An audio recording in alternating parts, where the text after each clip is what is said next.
Why would an architect design a dining chair like a wall? Seen alone, the Robie House chair looks rigid and excessive.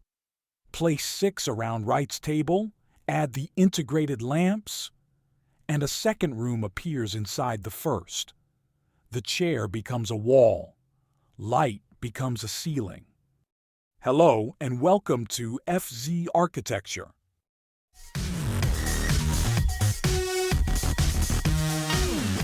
Wright's buildings are often explained through roofs, plans, and landscapes. Yet his most radical idea may be easier to see in a chair. For him, a building was not one thing and its furnishings another. Site, structure, interior, light, ornament, and objects were meant to work together as one organic composition. That is why he designed not only houses, but tables, chairs, shelves, lamps, carpets, glass, and even tableware. The result is a fascinating contradiction. Some pieces are beautiful independent objects. Others only become fully legible when they return to the room for which they were made. And in the most demanding examples, the inhabitant appears to enter a complete image already decided by the architect. The dining ensemble designed for the Robie House is the clearest place to begin. Wright used red oak, straight lines, and rectilinear frames that belong to the same visual language as the house. But the most important feature is not the material. It is the relationship between the objects. The chair backs rise vertically like a screen. Around the table they form a permeable enclosure, open enough to see through but tall enough to define a smaller territory inside the long living and dining space. The occupants are gathered into an intimate zone without the architect adding another wall. The table does more than support a meal. 4 corner standards rise from it and carry art glass lamps. Light is brought down to the level of the gathering, while the room beyond becomes secondary. Chair, table, and lamp therefore perform 3 architectural operations. They set a boundary, they establish a center, and they create their own ceiling of light. This is why the ensemble loses so much when it is displayed as a museum object against a white wall. Its real subject is not a table or 6 chairs. Its subject is the social space produced between them. Once walls began to open and rooms started to flow into one another, family life was no longer distributed among isolated boxes. Furniture had to establish centers, edges, and patterns of occupation without closing the Prairie plan again. At the Darwin D. Martin House, furniture again belongs to a larger system. Historic views show tables, high-backed chairs, built-in storage, lighting, and woodwork sharing a disciplined geometry. The dining table is not visually neutral. Its heavy supports and repeated verticals make it feel anchored to the room. Nearby cabinets and screens continue the same rhythm. Instead of collecting unrelated objects, Wright creates a family of forms. The famous barrel chair reveals another side of that family. Its circular back wraps around the sitter, but the chair still has the presence of a small piece of architecture. The curved enclosure softens the rectilinear Prairie vocabulary without abandoning the idea that a chair should define space around the body. This unity is powerful, but it raises a difficult question. Is the furniture serving the inhabitant, or is the inhabitant completing the architect's composition? Wright's chairs vary enormously. Some are generous and reclined. Others are narrow, upright, and visually disciplined. It would be inaccurate to dismiss all of them as uncomfortable, but it would also be wrong to ignore how frequently formal order competes with bodily freedom. The high back may create intimacy at the table, yet it also limits movement and isolates each position. A built-in bench can make a small room efficient, yet it fixes how the room can be occupied. Total design gives the architecture exceptional coherence. It can also reduce the user's ability to rearrange it. Wright's furniture drawings make the method visible. A table is shown in plan and elevation. A chair is studied from the front, side, and back. Objects are not imagined as styling. They are coordinated geometrically, like parts of a building. The drawing for the Allen House dining furniture demonstrates this especially well. Table, chair, cushion, and light are tested as one composition. Proportion continues across the entire ensemble. This is the moment where furniture becomes architectural evidence. It shows how Wright moved from a governing geometry to every scale of daily life. In the Usonian houses, the strategy changes. The dark monumental oak pieces of the Prairie period give way to lighter interiors, plywood, board and batten walls, and more built-in elements. Here, furniture often behaves less like a precious object and more like domestic equipment. Shelves emerge from walls. Beds incorporate storage. Benches define the edge of the living space. Dining surfaces become part of the plan rather than items that could be placed anywhere. This helped compact houses do more with less area. It also reduced the visual noise of separate furniture competing with the architecture. At the Pope Lehigh House, the bedroom makes the idea almost literal.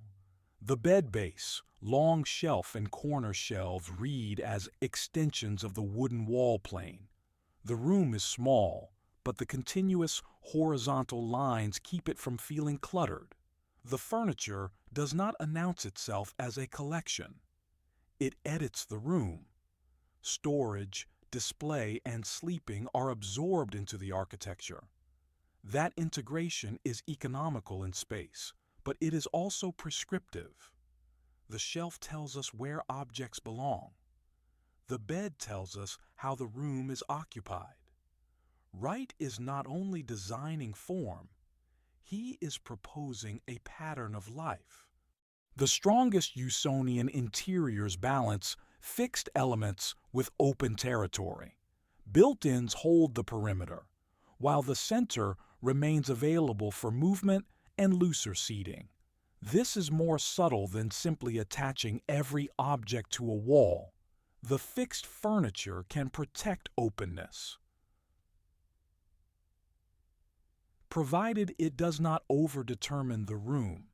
When the balance works, architecture and furniture cooperate to make a modest interior feel calm, continuous, and larger than its dimensions. At Fallingwater, Wright designed nearly 170 built-in and freestanding wood furnishings.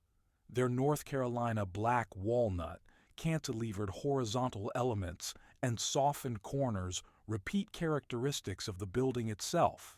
In the guest bedroom, a built-in desk projects from the wall with the clarity of a small cantilever. Shelves and work surfaces occupy the corner without becoming a separate cabinet.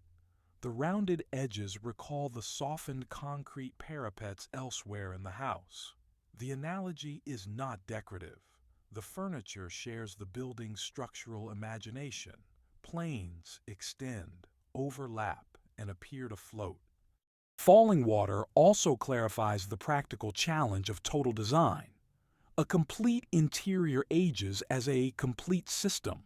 Wood finishes, veneers, built-ins, and unique mechanisms require specialized conservation. Replacing a normal desk is easy.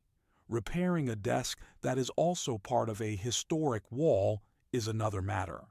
The closer furniture comes to architecture, the more its maintenance, adaptation, and preservation become architectural responsibilities.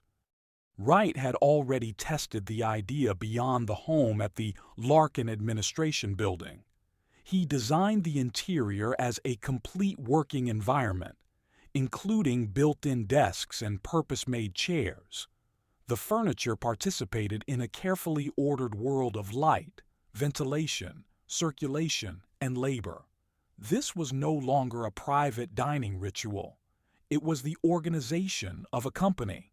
The Larkin building was demolished in 1950, but its furniture reveals how early Wright understood that the modern workplace would be shaped not only by rooms, but by systems of equipment. 3 decades later, the Johnson Wax administration building pushed that idea much further. Wright sketched desks and chairs for the new workplace, while the metal office furniture company, later Steelcase, developed the engineering and manufacturing. 40 different pieces were produced, including 9 variations of the basic desk for different tasks. The famous multi-level desk uses overlapping work surfaces, storage, and rounded edges in the same warm, red, and pale wood palette as the great workroom.